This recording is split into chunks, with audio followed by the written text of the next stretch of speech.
नमस्कार, मी नितीन मिरजकर.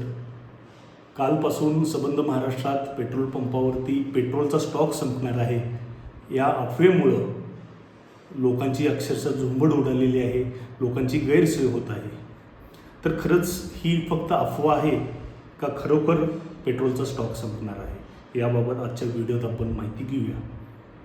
तर काल नरेंद्र मोदी साहेब, जे भारताचे पंतप्रधान, यांनी राज्यसभेमध्ये अभिभाषणात एक वाक्य बोलले की युद्ध थांबणे हे गरजेचं आहे, नाहीतर युद्ध असंच सुरू राहिलं तर याचे गंभीर परिणाम भोगावे लागतील व भारतवासियांना देखील मोठ्या परीक्षेला सामोरे जावे लागेल, याची मानसिकता तयार करून घ्या, अशा प्रकारचं वाक्य त्यांनी संबोधन करताना बोललं. तर याचाच गैरअर्थ काही व्यक्तींनी काढून पेट्रोलचा स्टॉक संपणार आहे ही अफवा पसरवायला सुरू केली. त्यामुळं लोकांच्यात एक मेसेज गेला की पेट्रोलचा स्टॉक संपणार आहे, त्यामुळे लवकरात लवकर पेट्रोल गाडीमध्ये भरून घेऊया. व काल दुपारपासून पेट्रोल पंपावरती, ज्या पेट्रोल पंपावरती लोक पेट्रोलसुद्धा भरायला जात नव्हती, अशा पेट्रोल पंपावरती देखील लोक गर्दी करून 100 गाड्या एका वेळी 2 व्हीलर 4 व्हीलर गाड्या तिथं राहिलेल्या आपण बघितल्या आहेत. आता हा व्हिडिओ बघूया.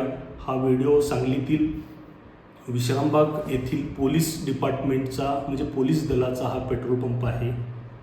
इथं तर सकाळी 11च्या आसपास पेट्रोल पंपापासून SP साहेबांचा जो बंगला आहे त्या गेटपर्यंत लाईन 4 व्हीलरच्या लागल्या होत्या. आत्ता हा दुपारी व्हिडिओ काढलेला आहे, त्यामुळं गर्दी थोडीशी कमी वाटते, पण तरी देखील गर्दी भरपूर आहे. तर अर्थशास्त्रामध्ये एक सिंपल सेंटेन्स आहे की मागणी पुरवठा या ज्या कन्सेप्ट आहेत त्याचाच खेळ या इथे बघायला मिळत आहे. आम्ही बऱ्याच पेट्रोल पंपाच्या, म्हणजे जवळपास 4 पेट्रोल पंपाच्या व्यवस्थापक व मालकांशी मी स्वतः चर्चा केली. तर त्यांचं हेच म्हणणं आहे की ही अफवा आहे. झालं आहे असं की मागणी एकदमपणे वाढलेली आहे व पुरवठा तेवढाच आहे, त्याच्यामुळे मागणी जास्त झाल्यामुळे पुरवठ्यावरती परिणाम झालेला आहे. म्हणजे काही पेट्रोल पंपावाल्यांकडे 4 दिवसाचा स्टॉक असायचा, तो 2 दिवसातच आता स्टॉक संपत आहे. त्याच्यामुळे लोकांची गर्दी ज्या अफवेमुळे वाढलेली आहे, म्हणजे एका पेट्रोल पंपावरती जवळपास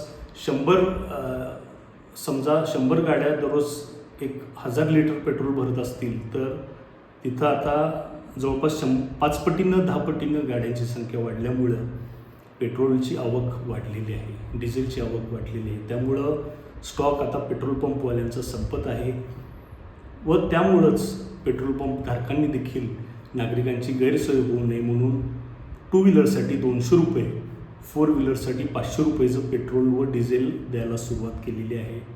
बऱ्याच पेट्रोल पंपवाल्यांनी तर फक्त कॅश स्वरूपात व्यवहार चालू केलेले आहेत, कारण की ऑनलाईन ट्रान्झॅक्शनमुळे वेळ लागतो या कारणास्तव त्यांनी कॅशचा व्यवहार चालू ठेवलेले आहेत काय पेट्रोल पंपांनी. त्यामुळं युद्धजन्य जी परिस्थिती आत्ता सुरू आहे, आखाती देशात जे युद्ध सुरू आहे त्याची झळ संपूर्ण जगाला बसणार यात काही शंका नाही. तोच प्रत्यय आता सध्या भारतीयांना येत आहे. त्यामुळे लोकांनी पॅनिक न होता या संकटाला धैर्यानं सामोरे जाण्याची गरज आहे. अफवांवर कोणताही विश्वास ठेवू नका. ही फक्त अफवा आहे, पेट्रोल संपणार आहे किंवा पेट्रोलचा स्टॉक संपणार आहे, यात तथ्यता काही नाही. अर्थात युद्ध झाल्यामुळं पुरवठ्यामध्ये विस्कळीतपणा येणार, मात्र तरी देखील आपण भारत सरकार असेल किंवा पंतप्रधान माननीय नरेंद्र मोदी साहेब असतील, परराष्ट्र मंत्री असतील, यांच्यावर विश्वास ठेवून किंवा यांच्या सूचनेचे पालन करू आपण धैर्यानं सामोरं जाण्याची गरज आहे. येणाऱ्या काळात नक्कीच नरेंद्र मोदीजी यावरती तोडगा काढतील अशी आपण अशा अपेक्षा व्यक्त करूया. त्याचबरोबर नागरिकांना देखील मी या व्हिडिओच्या माध्यमातून आवाहन करतो की आवश्यकता असेल तरच पेट्रोल भरा, अन्यथा पेट्रोल भरू नये. व्हिडिओ आवडला असेल तर लाईक करा, आपल्या वेगवेगळ्या व्हॉट्सअप फेसबुक ग्रुपवरती शेअर करा, तसेच आमचं चॅनेल सबस्क्राईब करा. भेटूया नवीन विषयासह पुढच्या भागात. धन्यवाद.